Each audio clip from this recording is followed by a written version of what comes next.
Yo YouTube, GK back, and as promised, we're gonna do an Arc 1 recap of Final Fantasy X-2.5's novella, Eternal Will, as it's predominantly called.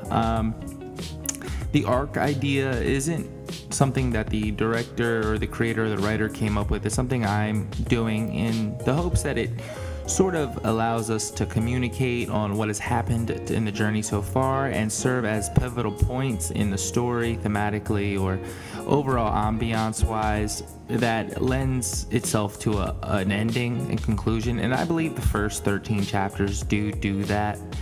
So let's just get into it and start talking about what's going on and what's happened.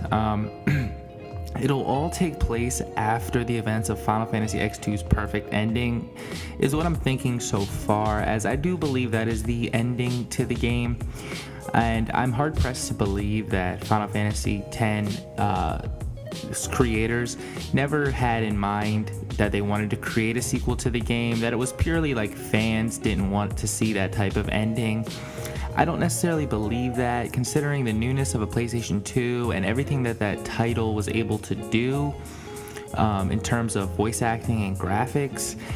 There was never a doubt that there wouldn't be a sequel to that game, but to think that it wouldn't be a fully fleshed out trilogy and like Final Fantasy 13, which was clearly planned to be a trilogy, as there was no really outcry for Final Fantasy 13 to really get sequels. I don't think it was a game that really warranted a sequel, nor were the fans really wanting it. Like Final Fantasy X, they wanted a sequel to that, so that they had always planned that 13 trilogy, much to the disappointment of fans who wanted Final Fantasy X just to get that third game. We would have all gladly switched out any of the 13 series, maybe not 13-2. No, definitely, to get a Final Fantasy X3.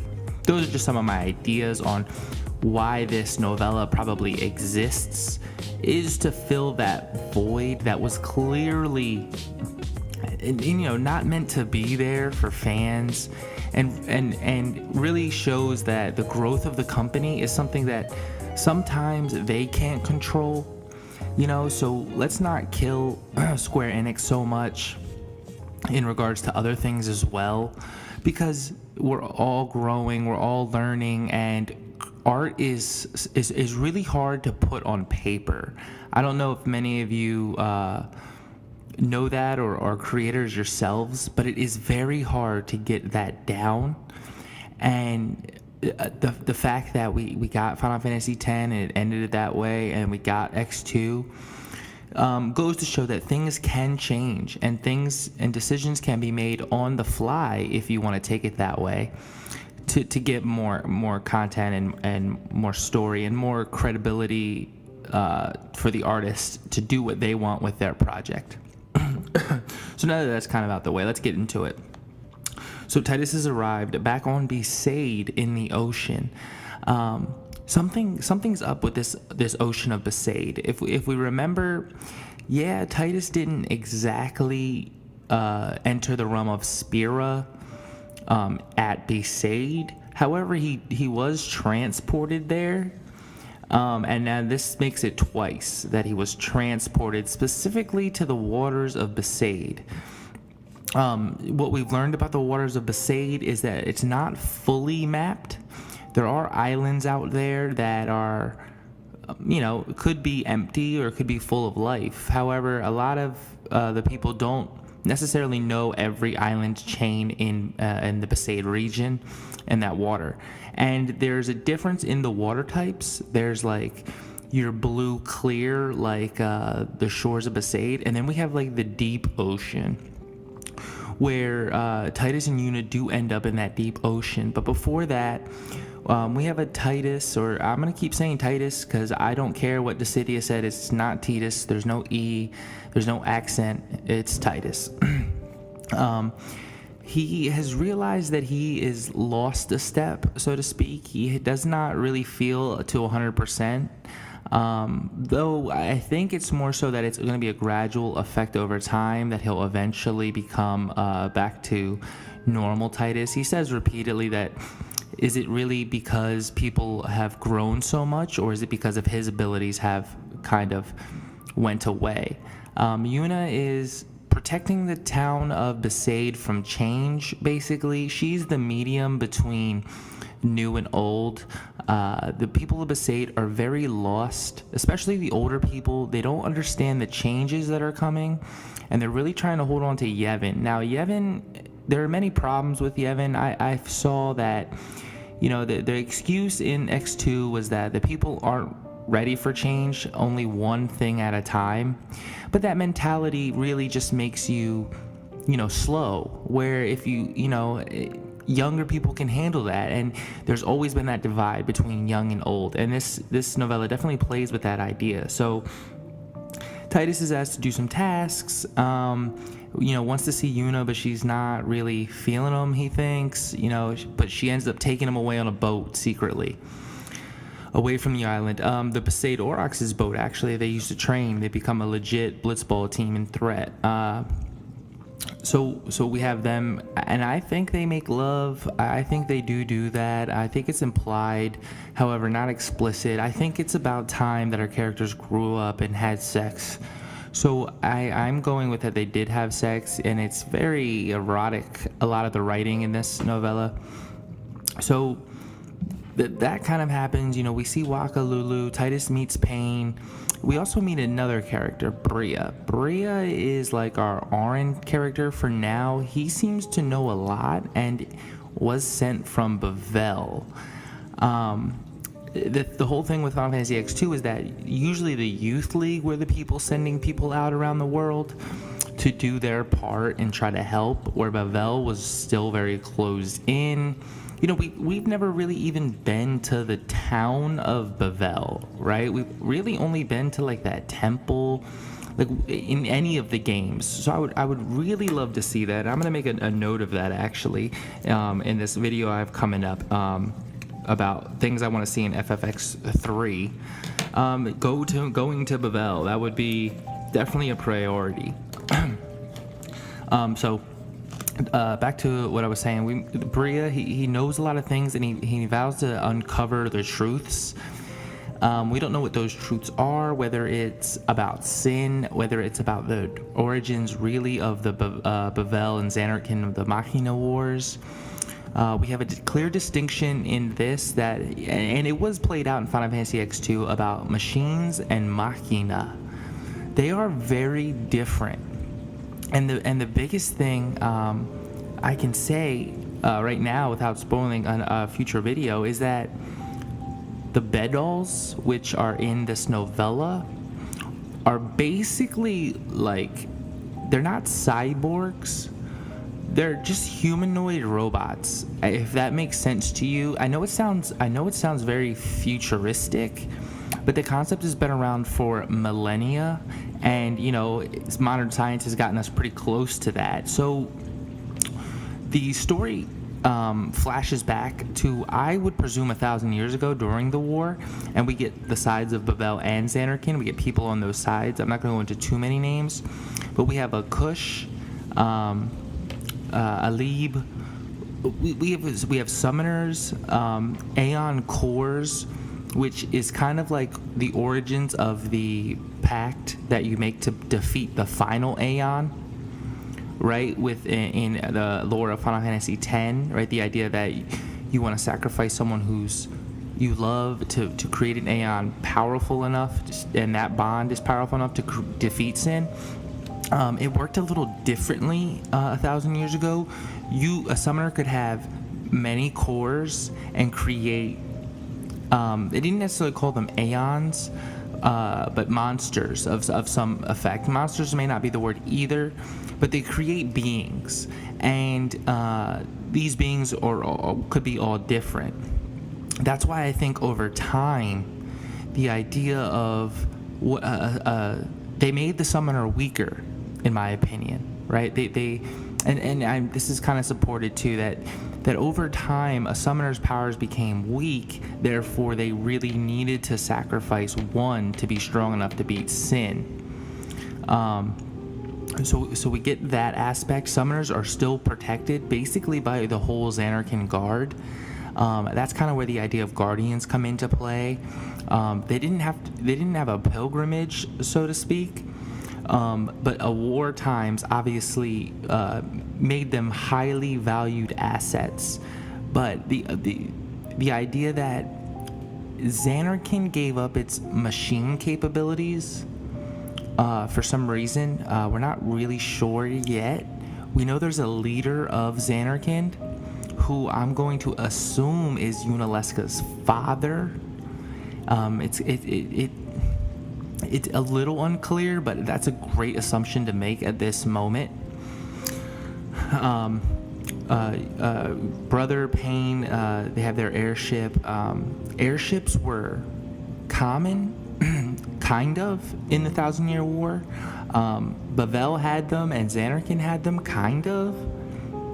But it was a surprise when the airship came and dropped off soldiers to infiltrate the base of Besaid from Xanarkin, which I think is really played out in Final Fantasy X2 with that base that you have to find the codes. I think that's why Besaid is so pivotal in this story as a whole. But let's get more into it. Titus falls unconscious while on this boat ride with Yuna. The ship wrecks. Communications are down across Spira. Shinra says something really smart. He says, we Al Bhed know how to use machines, but we don't know how to make them. This kind of leads itself to what I was thinking about, that backstory they came in with the guy who created the Bedalls, or maybe not created the Bedalls, but made some. I'm not 100% sure if Bavel had mechanical humanoid creatures, because they bled, and we find out that they're actually alive. And if you get the international version of Final Fantasy X2, which I suggest you do, that game also supports that theory heavily. And mind you, that is not a changed version of the game. That was the actual initial release of the game, the international version for Japan. So that story elements and all that has all been there. And we in the West, we didn't get that, and nor do I see much people talking about that. The Machina communicate in X2 with each other. They're alive. They even talk about you, like saying, "Oh, you've awakened." I think they are precursors or ancestors of the original Bedalls, the mechanical Bedalls that this guy created, and he even says that they're alive and that he didn't notice because they were just meant to be soldiers. It's a really fascinating topic, the idea that the machines are actually alive, and it's really so complex that right now I'm not going to be able to go into too much detail about that, but I just want to note that for you. So the ship goes down. Yuna ends up protecting Titus, even though Waka assumes that Titus can take care of her. She ends up protecting him for a while, and then she gets tired out in sea, and Titus has to fend off sharks. They even ride a shark to try to get to an island, a big ass turtle type of creature. It just kind of to show that Titus might be getting his powers back, but they're trying to swim to this island near the end, and they can't seem to get any closer to the island. Right? The island looks like Besaid, but it might not be Besaid. We don't really know yet.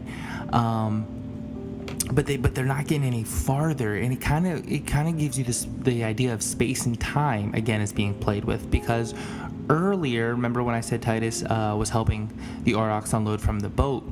Well, the next chapter was Kush and companions on a ship, and they notice a person on a dock. That I believe was a time shift, right? I think they noticed Titus on the dock, but it was temporally out of place. That's what I'm also thinking happens with the swim. something is happening there. The darkness of the sea, the abyss, Titus coming out from the abyss again, having no memories of the last 2 years. I think time is getting played with here, and I'm really excited to see how that goes on further. Titus, well, I guess I'll just go to the end of that scene. Titus ends up getting carried by Jecht, and Yuna gets carried by Jecht. Some sort of apparition. He helps him in the water as he did as a child. Gives us a lot of story right there with Jecht. A lot we missed because Jecht is a beloved character. And it shows their relationship not on bad terms, like good terms. And so that was really nice, I thought. Another thing to keep note of is that everybody keeps mistaking balls for bombs, right? The people of 1,000 years ago, think, oh, that's a ball, but they get corrected and say, no, that's a bomb. So apparently, Bavel had created a bombing mechanism that are basically spherical, and they look like balls. Maybe not a blitz ball, but you could imagine that a ball, looks like a ball from a distance. It doesn't necessarily look like a bomb. So I want you to keep that in mind for what's coming up later, because we all know the basic story right there, that he gets his head blown off. And the common misconception, I think, is that it's just a blitz ball and it happens to be a bomb. That sounds corny and stupid when you say it like that, but when you don't give the context and understand that this has been set up that way from the very start, that they're confusing everybody, and that's a really good tool in war, confusion. So I thought that was very smart and witty, given Titus loves his balls. We have Riku and Pain. Not much to really say about them. Again, this doesn't take place too long after the events of Final Fantasy X2.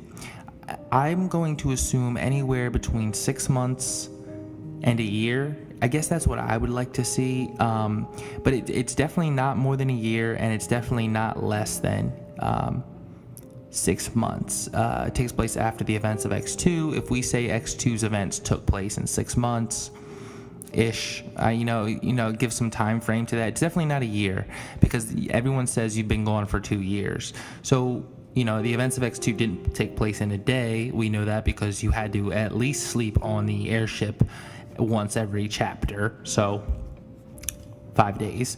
We're gonna give it some more time than that. We have some other really good characters, like some really good scenes where we have a captive, and he's dug into the sand with only his head exposed, and they say that the water's gonna wash him, drown him pretty soon. It was just beautifully written. Again, it's a translation, so I mess up a few times here and there, but it's definitely worth the read, and I definitely suggest you go check it out. Check the link out in the first video of this series. I give the credit to the translator, some other people, and post it. So if you want that, go back and check that out. So up next, I'm just checking out my notes here. There was just so much, and I know this video's already gone too long, so I'm getting, I feel like I have to rush here. We can also talk about what's going on with the rest of the party. We don't know anything about a Kamari.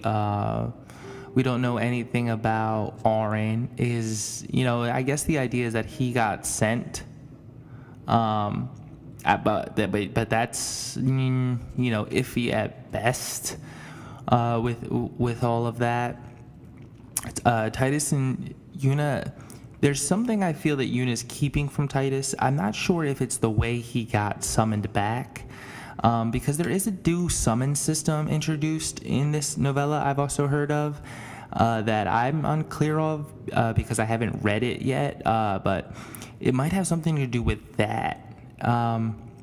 So his feelings of neutrality almost may get explained, but we're not sure. they are constantly, talking to each other after like the first four or five chapters. Like I said, the story bounce backs from each times, and I think the most interesting parts are when the story takes place 1,000 years ago. With those characters, we have the death of like brothers. We have Infernal, a summoner who, I think rapes the girl he likes to get the power of the Aeon Core, which sounds so wild because the base was getting under siege, under attack, and you never know when you're gonna get attacked. So he did it. I believe he did it because she was there naked. She seemed like she didn't know what was going on. It seemed like drugs of some sort. This is a very dark novella. This is this is not your Final Fantasy X or X2, even though those stories can get dark at times. This is dark throughout. And I really appreciate that. Even though it's not explicit, I really feel like he took advantage of her to get that power. We have, I said Infernal, Alib. The Guards of Bavel. They say something really interesting here. There's an old god system here. There's a statue of someone that's very infamous, and there's like primal lords or gods. But the interesting thing about the guard is that the guard says, we all know the old gods, those gods don't exist, but we still believe in them anyway. That was really, really weird. Considering, Final Fantasy X, Bavel, you believe in the faith and you believe in all of their teachings, you can be saved. But he says it 1,000 years ago that that they don't exist, that they were never real. I know it sounds weird, but aliens, it seems like there's a hint of that in the novella as well. There's like a triangle-shaped flying object in the sky that isn't an airship, right? We all kind of can picture an airship from one of our favorite Final Fantasy games and be like, all right, that's an airship. No, this was clearly defined different, described different, and had a different set of functions around it that really gave off the impression that technology and growth and what's the word I'm looking for, helping someone along, or divination, or something like that. It was implied that these beings brought that. Now that's such a big idea, because it could play into the statues, whether they were real people or not. Even though he says it, who knows? Because everyone believes that the old gods existed, except for the king of Xanarkand. The mage of Xanarkand. They have something called assassin mages and mages and summoners. So the big mage of Xanarkand was a dissenter. He went against Bavel, assuming that he knows something that we don't, that they either weren't real, and spread that message around. And Bavel didn't like that too much. It still seems that Bavel was, I don't want to say in power, because there was a war you could say that Bavel did win, considering Xanarkand was put to ruins. However, Xanarkand did live on in the dream.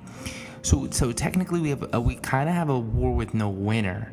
And we still have the teachings that are incorrect, or are set up by some opposing god to this other alien gods, or something. I use the word alien, but bear with me on this.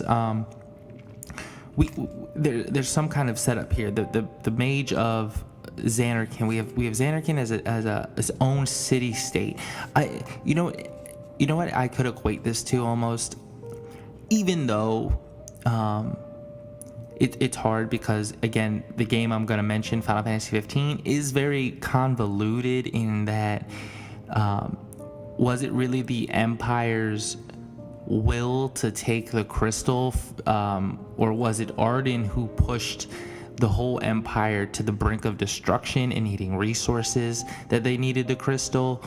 Or was it or was it they just wanted an enemy to fight? They were just the bad guy.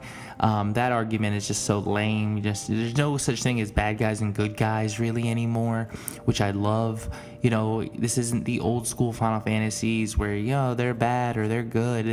It all gets real messy when you start to get into it. So what I would like to compare it to is like Zanarkand is the kingdom of Lucis, right? Where they hold some kind of knowledge or power that is coveted and could be wanted or be destroyed, and that's what kind of happens. I guess that's the analogy I'm going to make there.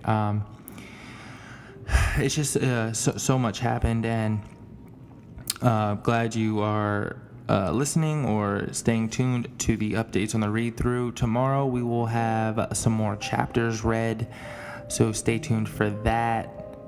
Any questions, post them in the comments about anything I said or anything that you read and would like to discuss or listened to me read and like to discuss. Definitely post that. We're going to try to do more chapters at a time because there are quite a lot. I broke it down to 3 arcs.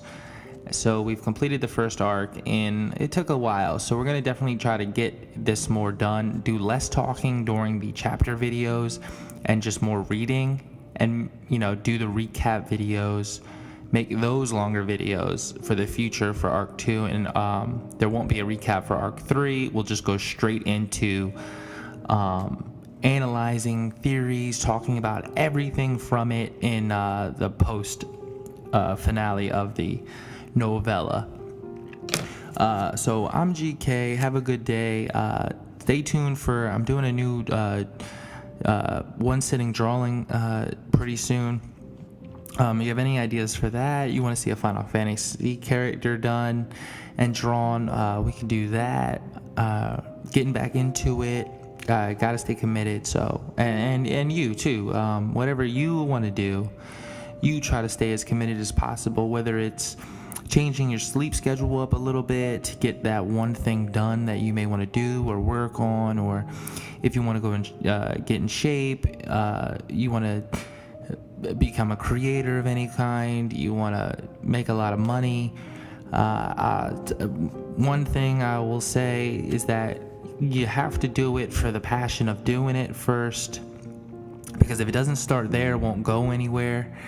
As you can see, this is definitely one of my most unpopular series on YouTube. However, I find it fun to do and enjoyable and worth a while to do. So that's all I have to say about that. I'm GK. Have a good day.